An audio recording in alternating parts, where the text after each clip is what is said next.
Welcome to mysteries unfolded, जहाँ दर और सच एक ही रास्ते पे चलता है और कहानियाँ अंधेरे में सांस लेती हैं।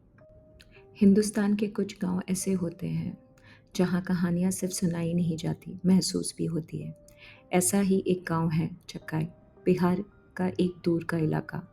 गांव वाले चुपके से शापित बरगद का जिक्र करते हैं। कहते हैं आधी रात के बाद जो भी उस पेड़ के पास जाता है वो कभी वापस नहीं आता। रात का समय था। चक्काई गांव का खेत, 5 दोस्त पद्मजा, गायत्री, मुन्ना, सौरभ और बिट्टू घर लौट रहे थे। हाईवे का लंबा रास्ता छोड़ उन्होंने शॉर्टकट लिया।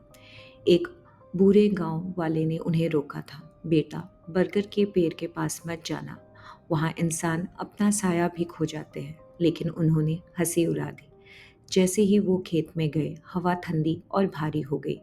चांद की रोशनी सफ़ेद थी और तब उन्होंने देखा एक बरगद का पेड़।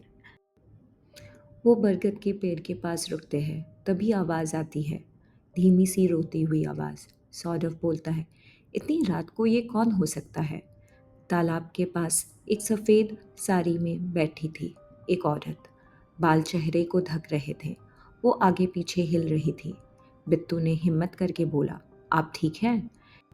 और उसी टाइम उस औरत का रोना एक तेज़ काँपती हुई चीख में बदल गई, जो रात को चीर गई। सबको गांव वाले की बात याद आई। सालों पहले एक डायन को इसी बरगद के पेड़ के नीचे जिंदा दफनाया गया था। लेकिन श्राप कभी भी नहीं मरता। तालाब के पास रोती औरत इंसान नहीं, बल्कि वही डायन थी। बरगद की जड़ें सांप की तरह हिलने लगी। मिट्टी से हड्डी जैसे हाथ निकलकर खींचने लगे। पद्मजा चिल्लाई, गायत्री गिर गई। सौरभ ने बिट्टू को खींचना चाहा, पर मिट्टी उन्हें अंदर खींचती जा रही थी। मुन्ना हिम्मत दिखा के बोलता है, मैं जाके देखता हूँ। जैसे ही वो बरगद की जारों के पास गया, उसका साया हिलने लगा। धीरे धीरे वो उससे अलग ही होता गया। मुन्ना के पैर के नीचे अब उसका साया ही नहीं था।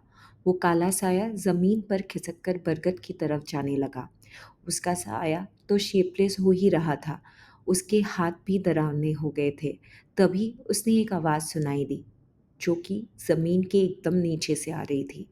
और उसमें ये कहा गया था, पद्मजा, गायत्री, मुन्ना, सौरभ, बिट्टू। सिर्फ एक दोस्त बच पाया। वो भागता रहा बिना पीछे देखे। सुबह होने लगी, आसमान लाल हो गया। जब वो रुककर मुड़ता है, बरगद शांत था, जैसे कुछ हुआ ही नहीं। लेकिन दोस्तों का कोई निशान नहीं था, सिर्फ उनके जूते, बैग्स, मिट्टी में घिसते हुए उनके पाँव के निशान ही मिले। तभी उसके कान के पास एक आवाज़ आती है, हल्की सी, तुम अगले हो। उसके पैर जैसे ठहर गए। उसे समझ आ गया था, ये शाप कभी ख़त्म नहीं होगा। तो बताओ, पद्मजा, गायत्री, मुन्ना, सौरभ और बिट्टू में से कौन बचा होगा उस रात के श्राप से? आप गेस कमेंट में लिखो।